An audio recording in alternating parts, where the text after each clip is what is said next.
Hey everybody, it's Bill from Matt-Trakker.com, and on this episode Behind the Mask, we're going to go back in time a little bit to 2008. Now, a couple big things happened in 2008, like this, and other stuff happened too. It was all boring, but financial crisis, yada yada yada, recession. Who cares about that stuff, right? But for me, 2008 was special for a couple of reasons. One, well, this happened. The 0-2 pitch, swing and a miss, struck him out.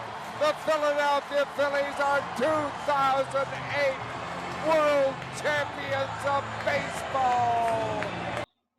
And for those of you who don't know, I'm sorry, I get goosebumps every time I hear that call. I'm a big Phillies and Flyers fan. I don't care about the other sports in Philadelphia. I'm not the typical Philadelphia fan that you might think of. I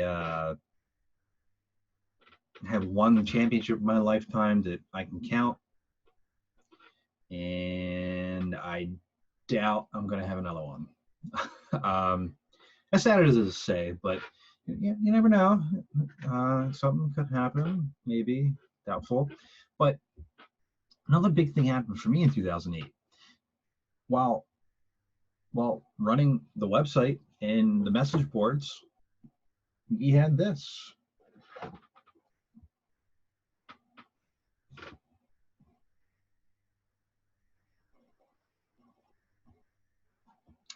I don't know about your reaction, but I was ecstatic. Probably to a point where my wife was probably gonna leave me at that point. We weren't married then, but I wouldn't blame her. I'd probably talk her ear off about this damn thing. Piece of plastic coming back, right? Never did. And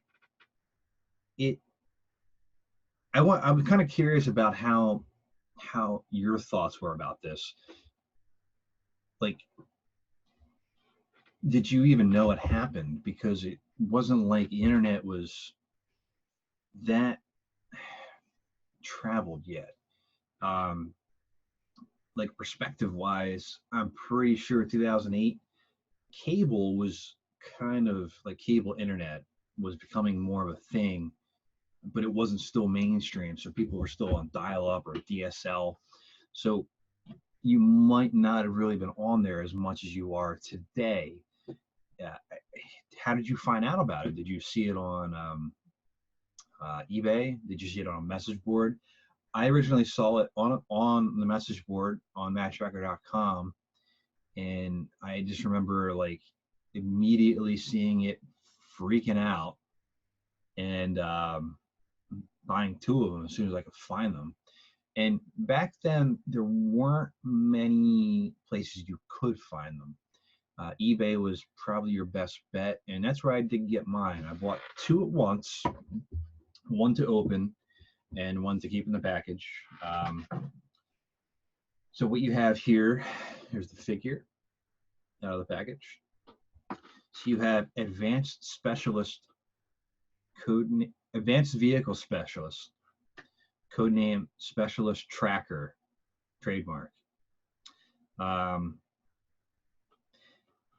said when this came out, one, I didn't know G.I. Joe was still being produced. It was something I liked when I was a kid, but it wasn't something I religiously followed. So I wasn't sure how this really fell into line, but I know that I didn't care at the time. I saw Matt-Trakker sitting there going, hey, remember me?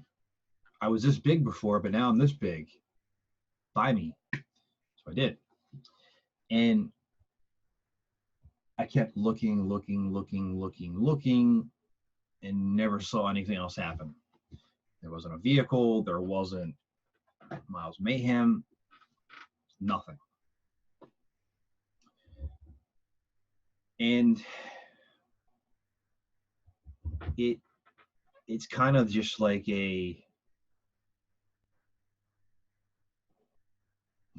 it's kind of like the way it is now. There are little spurts here and there. IDW put out a comic. The run didn't last very long. I don't know why. I feel it was IDW cutting it too short, and also not promoting it correctly. But the run gave us the comics, and we also got a repaint of the figure. It's a little darker color wise, and obviously the races are different. And if you have a problem with that, well, I can't help you. There's no problem with it. And we get these little things here and there, but this literally was the only thing we had from God.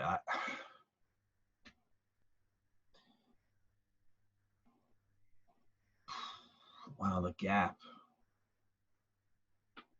And there might be other things in there that I don't know about, but if you're 88 maybe was like kind of like the last run of things, late 87, 88 until 2008. So you had a 20-year gap of nothing, where He-Man was still kind of in the forefront. G.I. Joe obviously was still there. Transformers was there. And it just begs the question as to why. Did the racing series really offend so many people that we couldn't get anything else after that? I don't think so. Hasbro enveloped Kenner, and they have these properties, and they keep kind of going around in circles on this. But I guess they just really don't have the right people working on it, because Agents of M.A.S.K has put out things about the Kenner shareholder proposals where they have new things coming out, and it's got the M.A.S.K logo sitting there. We're hearing about the shared movie universe with F. Gary Gray doing the movie, Paramount, Hasbro, nothing. That was announced 2 years ago.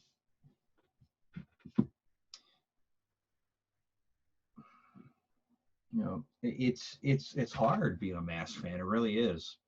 But while we do have this, right? We have it. But what is it? It's a G.I. Joe figure. It says it plain as day right here with a tiny ass M.A.S.K logo right here. And it's not even the M.A.S.K logo. It says Mobile Armored Strike Command in it.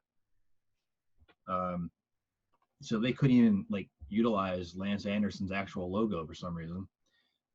I would imagine if you envelop an entire company with the trademarks, you would get that too, but I don't know. G.I. Joe, and obviously it's M.A.S.K. You can see it. It's not quite there. And let's read off the back plate here real quick. File name, Tracker, Matt, primary military specialty, vehicle designer. secondary specialty, advanced technology, birthplace classified. That is short for I'm lazy.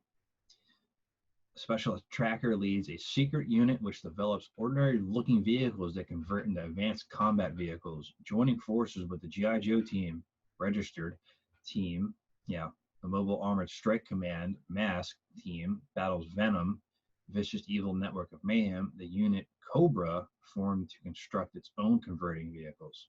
So that's cool that they envelop it, but elaborate on the damn thing. Like, elaborate on the story, which you tried to do, but you failed at. Elaborate on the toy line. Elaborate on something. You can't do this to the fans of the line, Hasbro, and expect it. I'm sorry, I'm getting off track here. Specialist Tracker, all capital for some reason, uses his next-gen technology devices to preserve peace throughout the world and stop the corrupt forces that are using the same technology to amass power in a quest to control the world. There's a quote here, apparently, that Matt said, "We have a responsibility to use our ingenuity and advancements to help the world and stop the power-hungry despots and criminals who hunger for their own glory."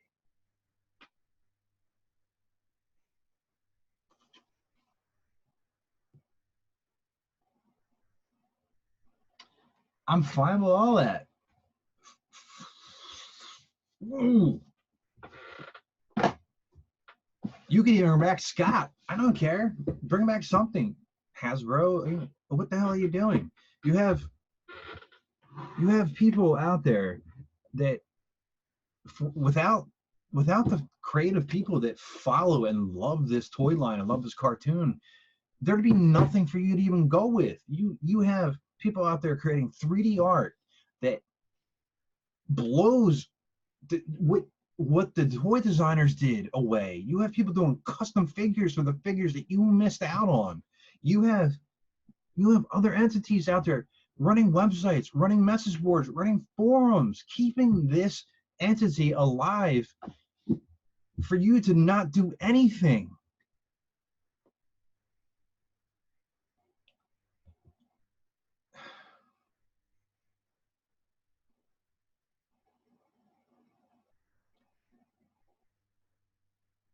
I have all this stuff here that I'm trying to preserve. I'm trying to preserve the M.A.S.K legacy.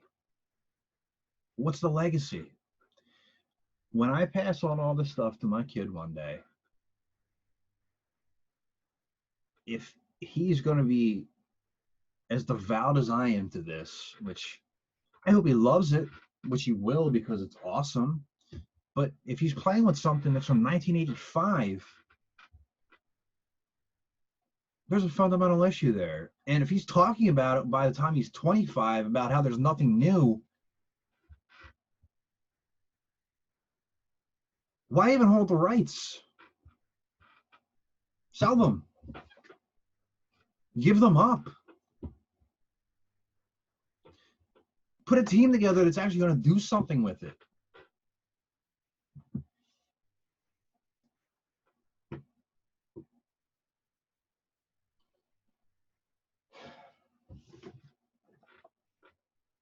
Look, I'm grateful that this is here. I am grateful. But I look at this and it's just a marker. It's a marker for the ineptitude and just the lack of caring for the fans. That's what I see. I don't see that in the other stuff. I don't see that when I look at this Matt-Trakker that Kenner lovingly produced. When I look at this, I see a money grab. That's all I see. I see it. I don't see any passion behind it. And it's hard. That's just what I see. Let me know your thoughts.